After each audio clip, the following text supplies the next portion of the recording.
Welcome to the Daily Vibecasting. Today, Google reveals a massive $94 billion stake in SpaceX as AI capital expenditures trigger a market reality check. Plus, the US-China compute wars accelerate, and your next coworker might just be an open-source agent.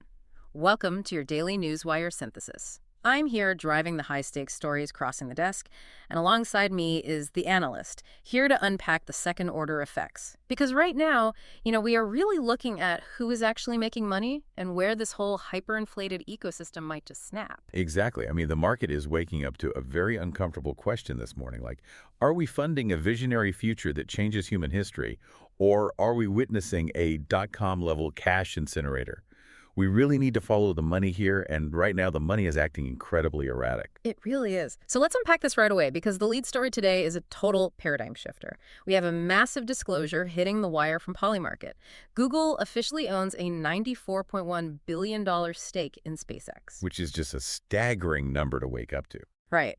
And for context, this grew out of roughly a $900 million investment way back in 2015.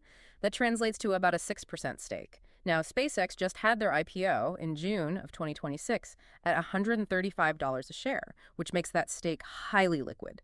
But here is where it gets absolutely crazy. Polymarket is giving 14% odds right now that Google and SpaceX are going to officially agree to build orbital data centers by the end of this year. Orbital data centers. It sounds like pure science fiction. Totally. But if we connect this to the macro picture, it's actually born out of sheer thermodynamic desperation. To understand why Google would even entertain putting servers in low Earth orbit, you have to look at the post from the Prime agent today. He's analyzing Alphabet's Q2 free cash flow, and for the first time in decades, Google's free cash flow turned negative. Wait, negative? Negative $5.9 billion. Oh. Yeah. Why? Because they just dumped a staggering $44.9 billion into AI capital expenditures. They are literally physically running out of terrestrial power grid capacity.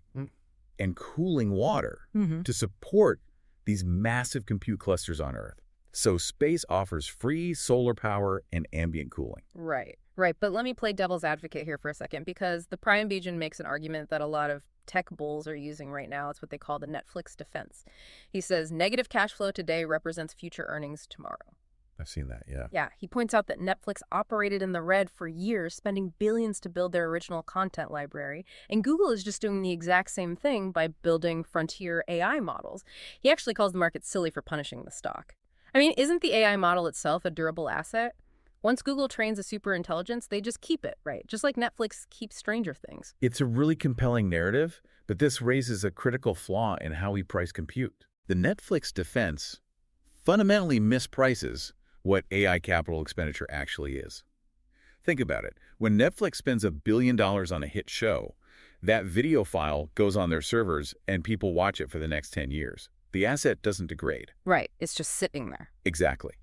When Google spends $1 billion on NVIDIA H100s or next-gen GPUs to train a model, those physical chips depreciate to near zero in like 18 to 24 months. Just because they run so hot. Because they run so hot, and because they get instantly outclassed by the next generation of chips. Wait, so you're saying the hardware is a wasting asset, not a durable one? It's totally a wasting asset, and even the model itself decays in relevance. A cutting-edge AI model today is basically obsolete in 6 months. Right. This isn't visionary asset building, it's a treadmill. If you stop running, if you stop buying the absolute newest chips, your models fall behind and you die. And that skepticism is totally contagious across the wire right now.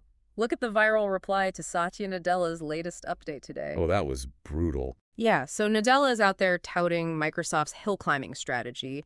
He's talking about how their specialized AI models are slowly, optimizing GitHub Copilot and Excel. But the top reply to his post just eviscerates that. The market is basically screaming that internal metrics like a 10% higher code accept rate just aren't enough anymore. The honeymoon phase is dead and buried.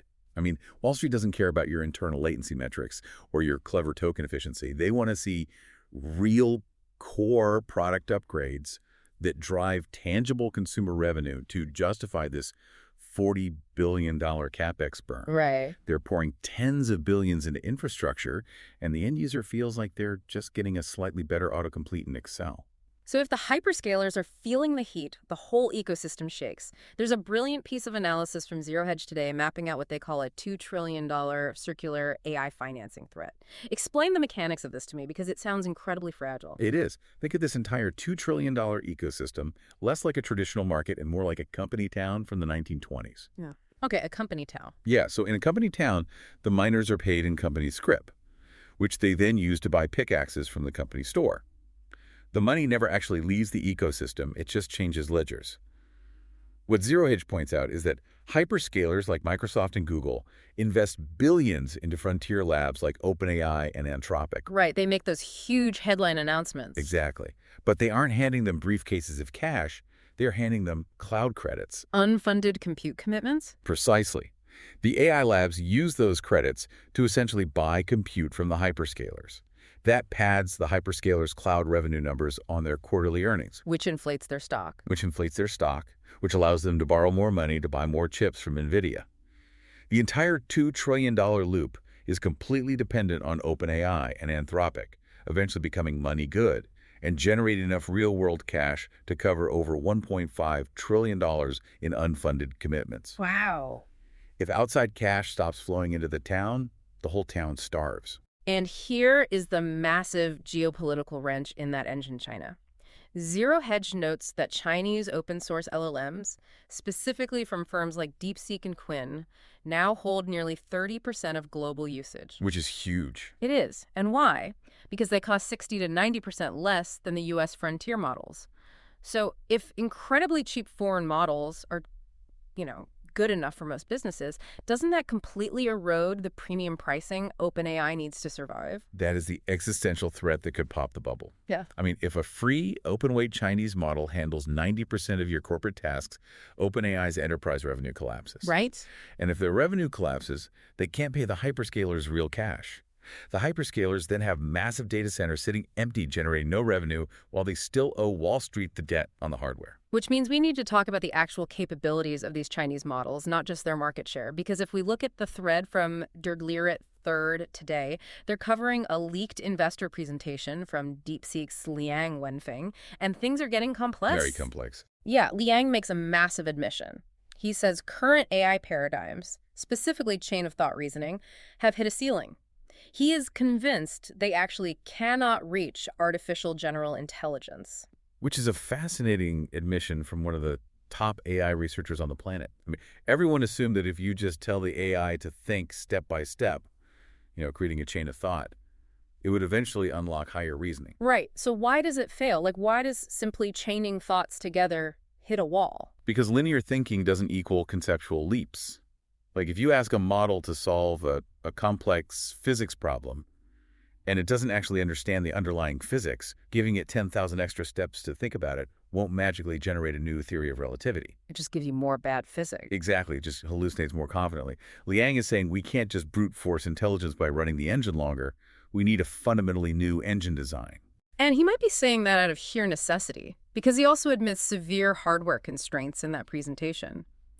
DeepSeek only has about 20,000 H-equivalent GPUs. That is a literal rounding error compared to Meta or Microsoft, who have hundreds of thousands of them. And this is where the geopolitical policy meets the silicon. Liang explicitly blames U.S. export controls. So they're actually working. The sanctions are absolutely working. By starving China of the raw hardware, U.S. regulators forced Chinese labs to become hyper-efficient.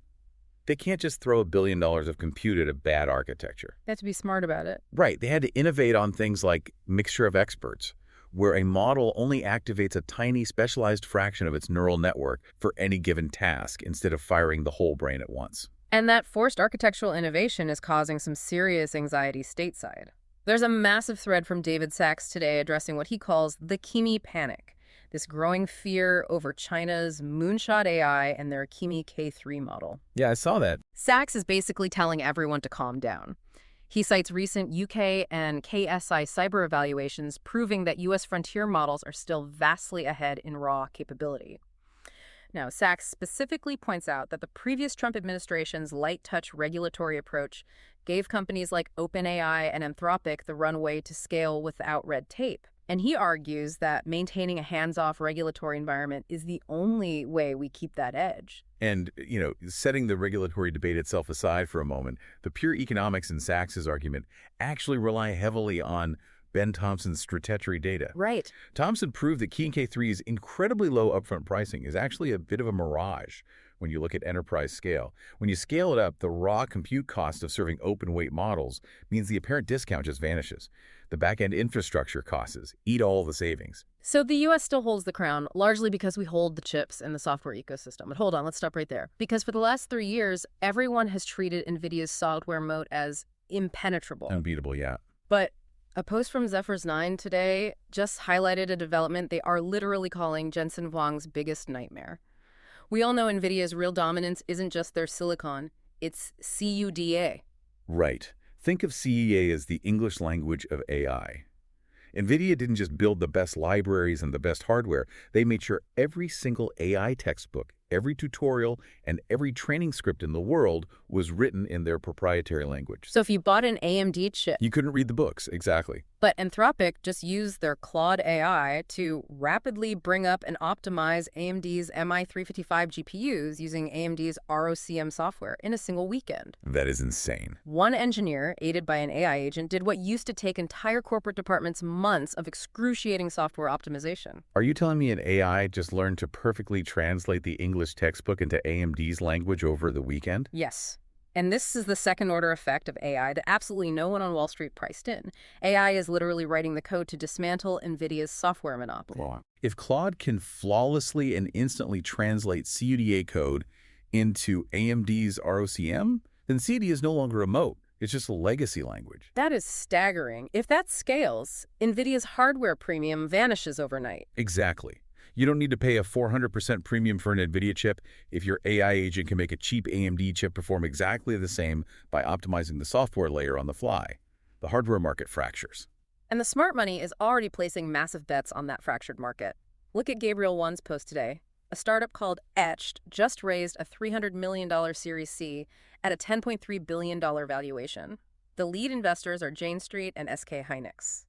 Gabriel actually calls Etched the final boss of inference. We need to define that split for the listener because it's where the entire industry is pivoting right now. Go for it.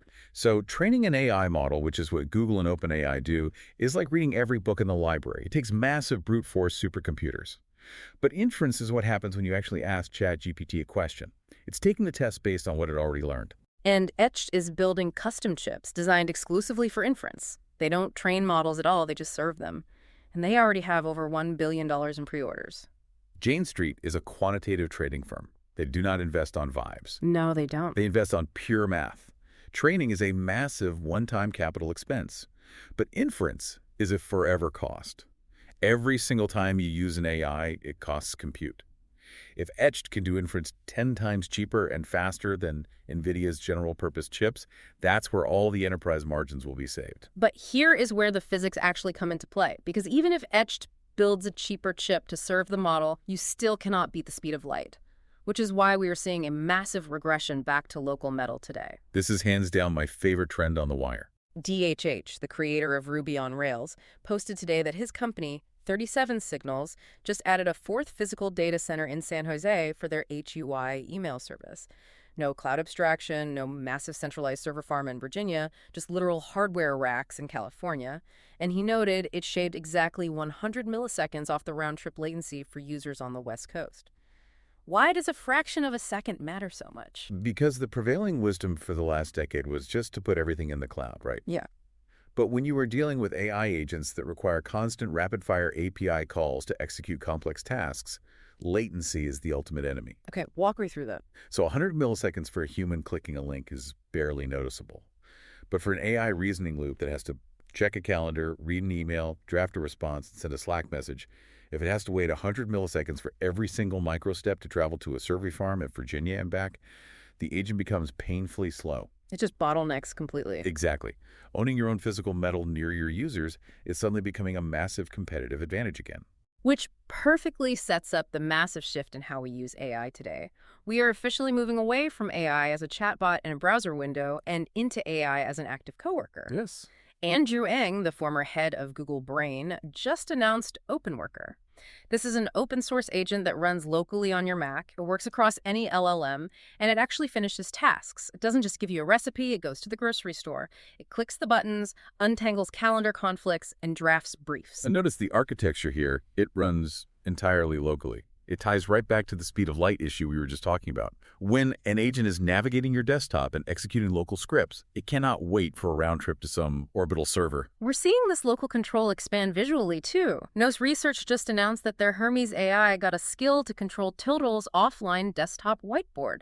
This completely blew my mind. You open a blank canvas, and the AI can read what you draw, edit the diagram live, and embed durable JavaScript right into the file. That's wild. You literally draw a button with your mouse, and the AI writes the background script to make the button actually work entirely offline. What's crucial here is that AI is escaping the browser window. I mean, for 3 years, we've treated AI as an oracle we consult via a text box. Now, the intelligence is being embedded directly into our local environments. It operates without network latency, and for enterprise users, without network surveillance. Your data never leaves your laptop. But if all these local agents are doing our work, how do they coordinate with each other? Because Jack Dorsey jumped into the fray today with an answer for that. He announced Buzz, a brand new open source workspace built on the Nostr protocol. Right, and for those unfamiliar, Nostr is a decentralized network protocol, mostly known for uncensorable social media. Right, but Dorsey is positioning Buzz as a replacement for Slack and GitHub. Buzz unites human workers and AI agents under cryptographic identities. Dorsey says every big AI lab is going to try to build a walled garden network for their agents, and Buzz is meant to be the neutral, decentralized ground where they all interact. It is brilliantly cynical. We are literally building social networks and communication tools for our replacements. We really are. Think about it. Slack was built so humans could coordinate work. Buzz is being built so humans can watch AI agents coordinate work. And they need cryptographic identities so that when your local agent negotiates a contract or shares data with another company's agent, there is a verifiable, unforgeable record of the transaction. And they aren't just getting identities, they're getting voices. Claude AI pushed a massive update today. Their voice mode now runs on their Frontier, Opus, and Sonnet models. It supports multiple languages, Spanish, French, Hindi, Japanese, and it can access your connected tools mid-conversation. Which is the holy grail. You can be talking to Claude out loud in French and tell it to check your email for a flight confirmation, and it just does it while you're talking. Right. The friction of delegating work is dropping to absolute zero. And when the friction of delegation drops to zero, the nature of human labor fundamentally changes, which is honestly the scariest part of today's newswire. Exactly, because Mark Cuban posted a really provocative thesis this morning about the human impact of all this. He says the next great multi-billion-dollar AI application isn't going to be a better model, it's going to be job simulators. Cuban's logic here is uncomfortably sound. Just think about how you learned your current job. You didn't start as the CEO. You did the grunt work. Right. You sat in the boring meetings and summarized the notes. You drafted the initial reports. You did the basic data entry. Doing that busy work is how human beings get the reps in to understand how a business actually functions. But if Andrew Ng's OpenWorker agent is doing all the busy work instantly and flawlessly, the junior employee never gets those reps. Precisely. The entry-level job just ceases to exist. Human beings lose the normal touch points required to learn an industry. So companies will be forced to build highly complex software to simulate the entry-level jobs, just so human beings can gain enough artificial experience to eventually manage the real AI agents. That is so dystopian. We are destined to train in digital simulators just to manage the machines doing the actual work in reality. It's like we're being completely abstracted out of our own economy. And it's not just our work, it's our physical bodies. ChatGPT announced today that they are rolling out their health feature to U.S. users. You can now securely sync your Apple Health data, your hospital medical records, and your lab results directly into a dedicated sidebar in ChatGPT. It summarizes your trends and even prepares questions for your doctor. Now, OpenAI is promising the moon on privacy here. Of course they are. Extra encryption, no using your health data for model training, no ads. But this is the ultimate trust fall. We are talking about handing the most intimate data imaginable, your genetic markers, your psychiatric history, your chronic conditions, over to a supercomputer run by a private corporation. I mean, how comfortable are you actually going to be with that? Honestly, I think convenience almost always beats privacy in the long run. If an AI can spot a nutrient deficiency in my blood work before my doctor does, people will just hand over the data. It's a massive gamble, but they'll do it. But look, let's take a step back from all this digital abstraction. Because while we've been obsessing over orbital data centers, local agents, and $2 trillion financing loops, there is a completely different frontier being pushed today. Yeah, the NASA post. NASA posted an incredible update about astronaut Chris Williams. He just finished an 8-month mission aboard the International Space Station. And what was he doing while we were arguing about AI? He was literally spacewalking to boost the station's solar power by 30%. He was in microgravity, physically growing high-quality protein crystals to develop new targeted oral cancer drugs that we simply cannot manufacture within Earth's gravity well. There's a profound poetry in that contrast. Down here, we are hyper-fixated on automating away digital labor. We are building simulators to pretend to work. But up there, humanity is literally looking to the stars to push the absolute boundaries of physical science. As AI colonizes the digital realm, human ambition is just being forced back into the physical universe. It's the ultimate reality check. We still actually need to physically build things. Speaking of reality checks, based on the trends crossing the wire today, I have a prediction for tomorrow. Let's hear it. I think we are going to see a major hyperscaler officially announce a massive pivot away from NVIDIA and toward custom inference chips like etched, and the market is going to brutally punish their stock for the capex transition. The hardware rebellion is moving way faster than Wall Street's legacy models can update. That is the wire for today. Keep watching the second order effects. We'll see you tomorrow on the Daily Vibecasting. But before we go, I want you to sit with this. If we are building cryptographic identities for our AI agents so they can negotiate API contracts in fractions of a second, what happens when two agents enter a bidding war for the same orbital compute space and bankrupt a human company while we are all asleep? I'll leave you with that. Until next time.